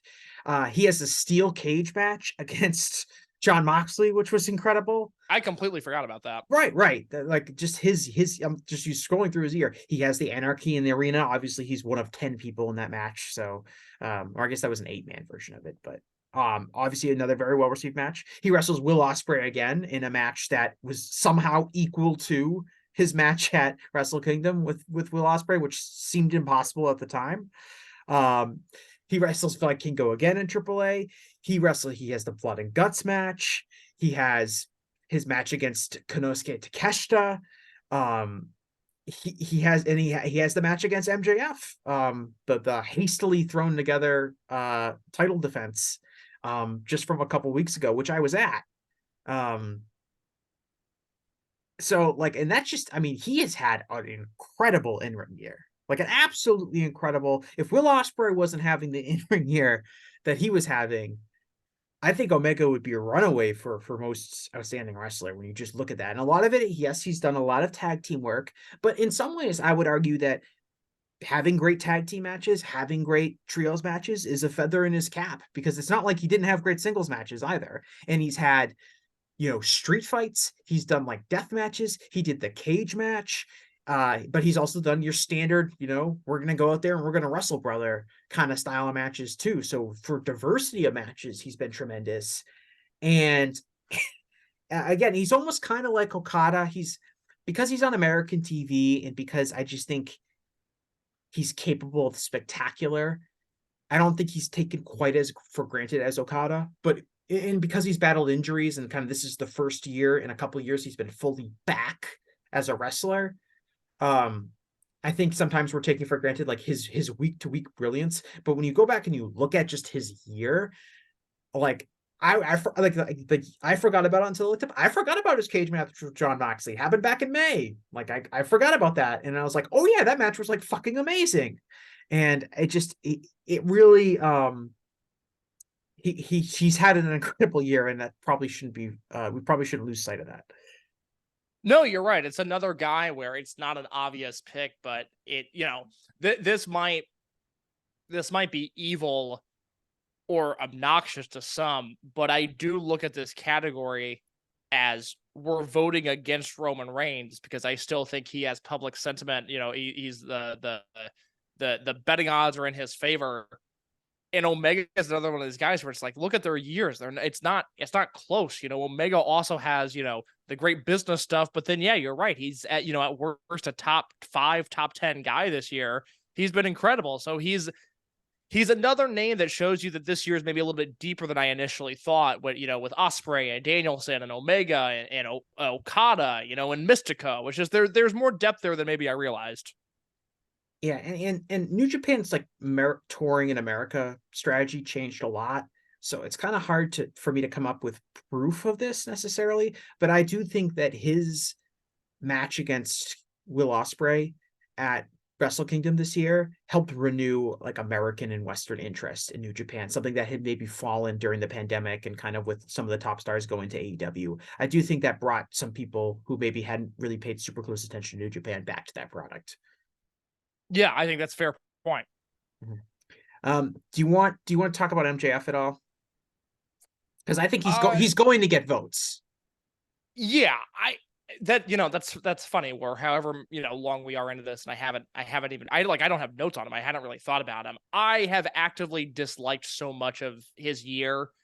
I loved the Danielson 60-minute match. I think I liked it less than some other people, but I still thought it was amazing. And then everything from the build of Double or Nothing on, I've hated.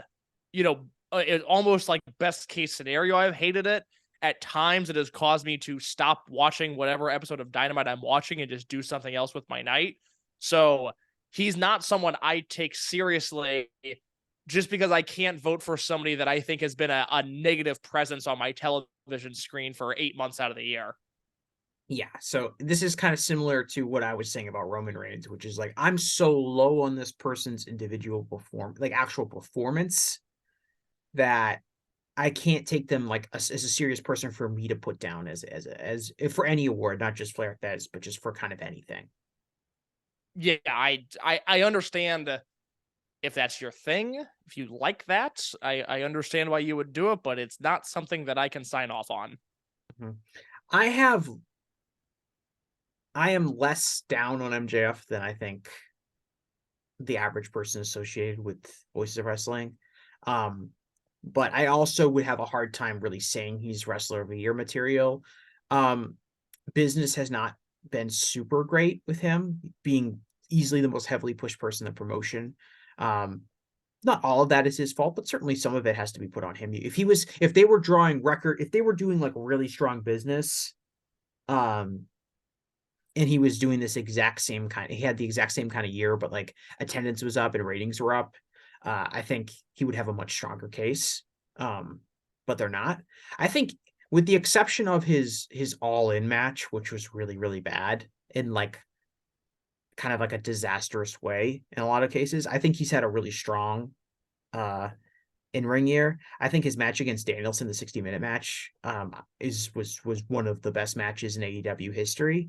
My point with that match is whenever people started like getting super critical with it, is I always say, let's not overanalyze the match that had an entire crowd standing and clapping 59 and a half minutes into the match for a single leg crab.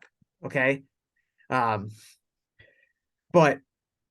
I think from a performance perspective, from like a promo perspective, I don't think he's nearly as strong as he's been in years past. I understand and agree with most of the criticisms aimed at his babyface character. I'm not quite as extreme in my dislike of it, I guess, but I'm not a fan of it at the same time. Well, So let me put it to you this way, as somebody that can't stand it. If business was hot and they weren't struggling to fill TV, let alone some pay-per-views that haven't drawn great, I wouldn't hate it as much. But it's something that I don't personally care for, that I think is compounded by a negative business effect on the promotion. So everything about it to me sucks. Now it's like I went from, oh, I don't like this, to I can't stand this, I need it off my TV. well, it's also like it's hard to understand why they're going in this direction, right? If business was doing great, you would understand. Like, I don't really like it, but obviously it's working because look at business, and then since business is poor, it adds to like the whole like confoundingness of like, okay, why are they going in this direction? Because it's also doesn't seem to be working that well in terms of business, and also I hate it.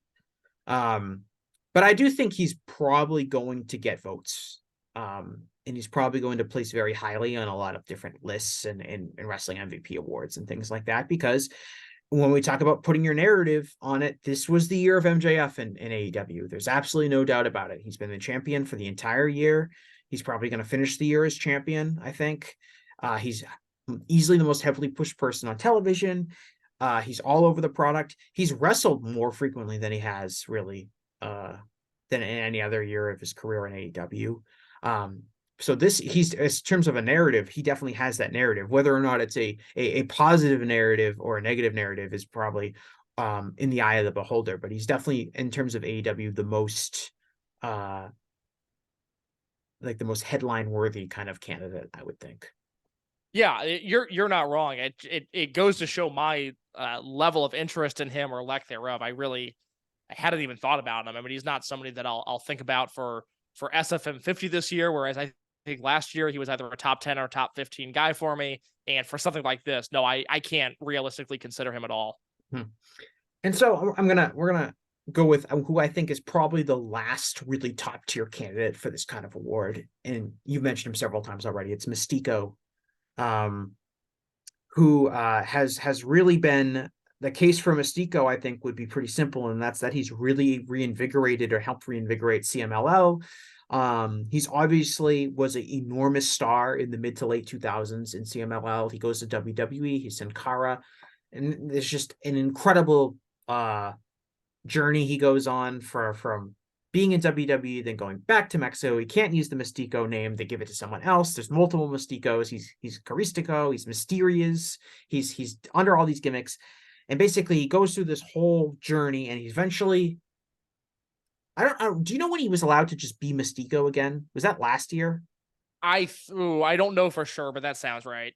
Right. So let's see. He's just allowed to be Mistico again. He's under the same mask. He's back in CMLL. And thanks to some pretty solid booking, he is probably, in terms of wrestling, he is the best. Like, ace is kind of a Japanese term. It feels weird to call Mistico an ace, especially because he's not like an amazing in-ring wrestler, but he is the best, like, top baby face in all of wrestling, I would think, in terms of how he's presented, how he acts, his charisma, his connection with the audience, and certainly how he's drawn, because he's been a huge draw for CMLL, for a company that looked like it was not doing too well. Obviously, the pandemic did a number on it, but there was a huge kind of creative vacuum that the company had fallen into after Paco Alonso died, and they had some pretty rocky years for a company that's known for its consistency and its longevity and all that. And Mistico has really taken them up to really impressive heights again. I think it's really interesting. He finally got into the Wrestling Observer Newsletter Hall of Fame last year, and he's like the reverse Shinsuke Nakamura, and like Nakamura gets in, and like kind of right after he gets into the Wrestling Observer Newsletter Hall of Fame, his career kind of peters out. Which maybe that's probably not fair, because he did do stuff when he first went to WWE, but since then it's kind of like, ooh, maybe we voted Shinsuke Nakamura in a little too early. Now anyone that voted for Mistico, and I don't vote Mexico. So do you vote Mexico? I don't. Yeah, so I don't vote Mexico. I don't know, so I didn't vote for Mistico or anything like that. But anyone that did vote for Mistico is probably like giving themselves a big pat on the back, like, yeah, we got that one right, because what he's done this year has only reaffirmed that this guy's a Hall of Fame performer. Yeah, look, there's a few different things I want to hit on here. I mean, it's interesting when you talk to like Ricardo, who writes for Voices of Wrestling, or some of the stuff that Cubs has talked about, or some of the stuff that Rob Viper's talked about, where credit to CMLL, they have figured out a way to embrace tourism and to fill Arena Mexico every Friday. So that sometimes leads to some not criticism, but doubt of, oh, is Mistico really making that big of a difference at the box office? But the anniversary show sold out well in advance. There have been some really strong Puebla numbers this year. And time after time, you watch these Friday Arena Mexico shows, and we talked about how Will Ospreay looks like a star earlier. In that environment, in his home base, no one in wrestling comes across like a bigger star than Mistico. He is just marvelous. He has had such a good year. And the funny thing is, like, you kind of alluded to it there, and I don't want to put words in his mouth, but Joe Lanza has more or less said the same thing, where it's like, oh, Mistico's a big star, but he's not the best wrestler on the CMLL roster. And maybe he's not the best wrestler on the roster. I think he's been excellent this year. And so that really puts him over the top for me. I love him as an in-ring performer. I think he's great. And I think this year, the things that he did in the Cibernetico match, the Stuka Jr. match from January, which is one of my favorite matches of the entire year, the Templario match, and that was October. There's so much good Mistico stuff this year, and I think it's funny that I kind of keep on hearing people go like, well, he's a big star, but he's not, his wrestling is like, I'm like, no, his wrestling's awesome. Like, this guy does everything well. Yeah, like I think he's a pretty good in-ring wrestler. Like, I would say he's not like an Ospreay's level or like Omega or Danielson, which obviously is like a huge bar. Like, you can still be a pretty good wrestler and not be at the level of like three of the greatest wrestlers of all time. And I'm glad you mentioned the Puebla numbers, because that's really important, I think, when we talk about CMLL business, because you can say, okay, Friday night at Arena Mexico, they have deals with the local hotels and resorts, and they bring tourists in who want to see authentic lucha libre. So it's kind of like this it's not a bot show, but it's kind of similar to that. Which saying that kind of ignores the fact that Arena Mexico at various times is not always filled with people, despite the fact that tourists apparently come there. And so he's doing strong there, but he's also doing strong outside of Mexico City, doing kind of the weekly Pueblo shows, which are usually not that really high attended. They're kind of like the B shows, and even those are up, and those are almost like a bigger sign that the business is hot, right? And that Mistico is hot. And even like, look, he showed up on he got announced for an episode of he got announced for an episode of Dynamite. And he did, or was it Collision? I can't even remember. It was Rampage, actually. It was the third one. Okay, well, that's why I couldn't think of it, because he was on a taping of Dynamite, but he was on Rampage. Yes. Because I was like, no, it wasn't on Dynamite. It was on one of the other shows, but it was a Dynamite Rampage taping. He gets announced on Friday or Saturday night leading up to it. So he has 5 days on the show. And over the 5 days, they moved 2,100 tickets in Houston for that Mistico match. And okay, was that all Mistico? Was part of it, local advertising? Maybe there were some deals to get some more people in the door in the last 5 days leading up to it. Yeah. But if you watch that Rampage match, a lot of people were in the building for Mistico versus Rocky Romero, and a lot of people were cheering for Mistico. The people that were there knew who that guy was. He wasn't like someone who had never, by the way, had never wrestled in AEW before.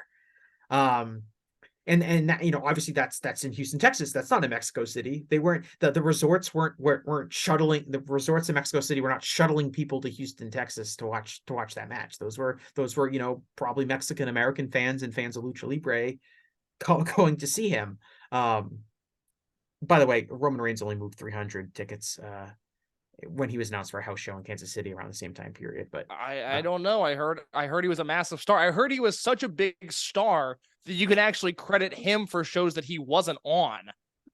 That he turned business around so much that now every show draws because of him.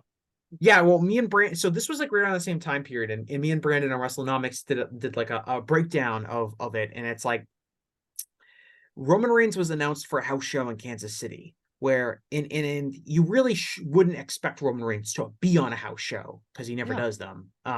So he was announced for the show in Kansas City, and he's announced 2 weeks in advance. And in the end, they moved like 1,900 tickets or so from when he was announced to that show. And I know in the first like 5 days after he was announced, they moved like 300 tickets. So he moved that many tickets for a show that no one expected him to be at. And then, of course, Mistico has 5 days, not 2 weeks, 5 days instead, to move tickets in AEW, and he did. So that's obviously just one example, but I think it's a really strong showing of like, this guy actually moves tickets. He comes across like a massive star, and especially if you're somebody like me who is really high on his in-ring.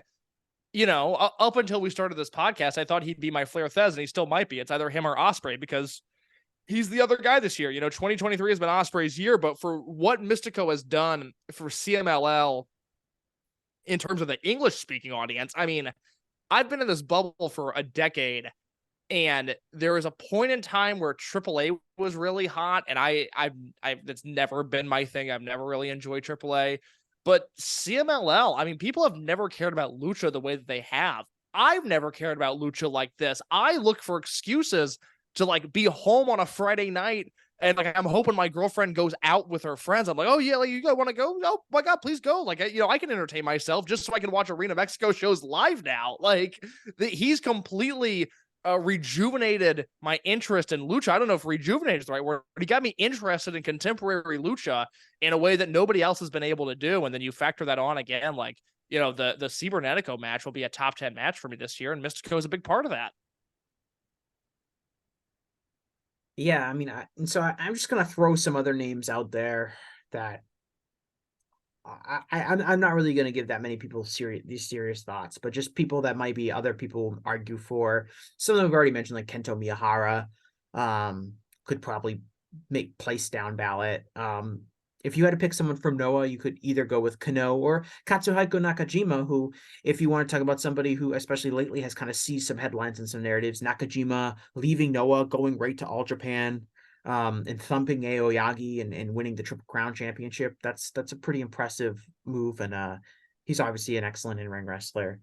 Um, I love both of those guys as wrestlers. I love Kano. I love Nakajima. I can't take any of those guys seriously if there's any award that factors in business, just because, like we talked about, Noah business is so down right now. mhm. But Nakajima is at worst a top 50 guy for me this year, and I got to do some catching up on Kano. But Kano did awesome stuff in Dragon Gate this year. That's the other thing. He didn't move business. He wasn't really in a position to. But Kano and Kondo were the Dragon Gate tag team champions for a while. And brief aside, it's from June.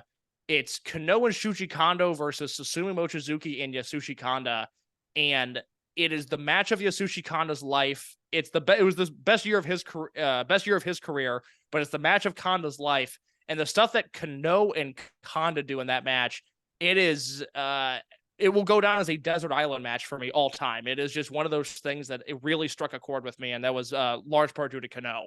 Mhm. On a somewhat related note, have you seen the Miyahara Aoyagi versus the Saito brothers match? No, I haven't, but I keep on hearing that it's great. Yeah, you should watch that match, and I recommend anyone to watch that match. It was probably from it's probably like 6 weeks old now, or something like that. But it is an incredible match because it is a unbelievable carry job by Kento and Aoyagi, and especially Kento, in terms of like the Saito brothers are really not good at all. And in today's wrestling, if someone's in the main event of a match, the standard is usually high enough for them to be like pretty decent, if not outright very good. And like it's rare you see people as inadequate as the Saito brothers wrestle like a 35-minute main event match. And it really is like a kind of match that you don't see anymore. It's like your classic like Bret Hart or Ric Flair, or like just classic. I'm gonna go these people. The person I'm wrestling can't do 5 moves correctly, but I'm somehow gonna get a amazing 30-minute match out of them. Uh, it is not my match of the year or anything like that, but there is no other match I've seen kind of like it in terms of just like carrying someone to something else. Okay, I'm excited. This next week, like I have all of next week off of work, and so I've caught some recent All Japan, but there's still I need to go in and fill in the gaps, and now I'm even more excited to do that. That's good to know, because Yeah, I that probably would have skipped that just with it's hard to voluntarily watch a Saito brothers match, but okay, now I'm in. yeah, like it's one of those matches that's super exciting when someone explained to you. Like I'm pretty sure Gerard, of course, was the one who told me about it, and he was like, he just said, he posted, is probably in the Slack, but he said something like, oh, the Saito brothers versus Miyahara and Aoyagi is so good. It's 35 minutes and it's amazing. And I'm like, okay, the Saito brothers had an amazing 35-minute match. Like what could possibly have happened in that match? Like how? Um, but it's worth your time to go see. I talked to someone else I want to mention is Rocky Romero as a potential. If you're going to pick someone else from CMLL, someone who's kind of been a mover and shaker and kind of been all over the place, he's been great in CMLL this year, especially as a heel. I adore Rocky. There was a point in time, probably 5 years ago, where I would go out of my way to watch every Rocky match that made tape. And then I fell off a little bit. And now I've done it this year just because it's like, oh, not only is it something that I personally enjoy, now he's just one of the best wrestlers this year. The stuff he's done in CMLL has been mind-numbingly good. Yeah, I think it's his best in-ring year of his career. I would agree with that. After a kind of like, I don't want to say he's gotten like bad in the ring, but I don't know if he got stale or he didn't really wrestle that much. He didn't really have that many like signature moments in wrestling. He was basically a real undercard guy in New Japan, wrestling in six-man tags and things like that. And this year he's been, really rejuvenated himself, as a heel in CMLL. That's a great point. This is what he'll be remembered for. I think more so than Forever Hooligans or Roppongi Vice, and obviously more so than like the Havana Pitbulls. You're right. This is the peak of his career, and it's a career that I've always loved Rocky. I've always thought he's an excellent wrestler, but this is the best work he's ever done. That and being a New Japan office guy. Crazy. He is as powerful as it gets in wrestling. Yeah, as far as like an active talent, I mean, and apparently, his work, apparently was behind, getting Sam LL guys on AEW television, which is a big win, obviously. I love that. I'm not a Joshi guy. I talked to some of the Joshi people today and asked them kind of who they thought would be the top contenders for Wrestler of the Year award, and the consensus that I got was that Stardom's had such an up and down business year, including some really rough patches, that they're in the way the promotions kind of pushed people. There really isn't a standout candidate. I know like Saya Kamatani was doing well, but then she got hurt. I think most people would kind of say Julia or Mayu Iwatani almost kind of more by default than like any of them really breaking out. I know I heard some things about Arisa Nakajima, who's in Seedling, but does a lot of the indies and things like that. And I've also heard good things about Sarai, and I actually have seen a lot of her matches. She's kind of mostly done like her own independent matches. I don't know if you've seen any of those cases, but some of them are quite good. No, I have nothing to offer in terms of modern Joshi. I'm completely out to lunch. I don't really either. That's why I asked people, because I was like, I feel like I should just at least mention who's out there, because I'm trying to do as comprehensive a report as possible in terms of people that might get mentioned for us. I follow Stardom business, but I don't watch any of it. Why would one follow Stardom business if they don't watch any of it? Oh, well, I hear all these grandiose claims about, big number 2 promotion in Japan, bigger than Dragon Gate. I always go, well, let me take a look at the numbers here real quick, and we'll see about that. Cody Rhodes, I think Roman's probably going to suck up a lot of the oxygen in WWE, but I do think Cody, if you wanted to give it to someone in WWE, if you want to say like WWE's had a really hot year, I think Cody would have to be the person that gets it. I think not only has he had the most in-ring to offer, but he's also been involved in a bunch of key feuds, from his finish with his Seth Rollins feud to Roman Reigns to Brock Lesnar. I think he's probably had the most complete year out of anybody in WWE overall. I guess you could say like Walter would be up there in terms of in-ring performance, but I just don't see him being valued that highly amongst the WWE base that's going to vote in these. Even though you could make a case he's probably been the best performer in that company. And the last person I'll add in is someone who I think has kind of seized the role of kind of the ace of the Japanese independence, and that's Fuminori Abe, who has been really all over the place, and I think has kind of replaced, Daisuke Sakamoto as kind of like the de facto, top indie wrestler in Japan. Do you have any thoughts on that? So he is somebody that I need to do a big catch up on. I love Abe. I think he's great. I love what he does. I have seen very little of him this year. The one match of his that I've seen that really jumped out to me was Fujita Hayato and Masaki Mochizuki versus Ikuro Hidaka and Abe for Michinoku Pro. And that match was incredible. But I know there's a whole list of astronauts tags that have been hyped, and maybe even some single stuff, but I haven't seen any of that. I've watched no Big Japan this year, so that is on my catch-up as we approach year-end season awards. Yeah, like if you're not following the Japanese indies, and I assume even a lot of my listeners are not doing that, and frankly, I'm not either, but he is definitely the guy you hear about the most, and I have seen matches here and there this year that he's had. I think perhaps The most famous one that he's had was he had the match against Nomura that was, I believe, at an independent show, Yes. like a freelance show. I don't know if you saw that match, but that is the No, one. I haven't. I actually completely forgot about it. It's one of those that I meant to watch and then I didn't, and I would have it completely exited my mind. So I'm glad you brought that up. Now I have to fix that. Yeah, so that's a match that I think, and it's did you come across the match that people were talking about last week? I don't even forget what promotion it's from, but The Kenichiro Arai match. yes. No, I haven't, but I'm Arai's a Dragon Gate guy, so he's he works Dragon Gate part-time, but he's kind of become this like indie sleaze lord over the last few years. So I haven't seen it. And if it was anybody else on like a Japanese micro indie wrestling a 60-minute match and it got that kind of buzz, I tell you to go fuck yourself. But it's Araken, so I'm gonna watch it. I'm into it because I love him and I support him, and I'm glad that any one of his matches is getting the type of buzz that it's getting.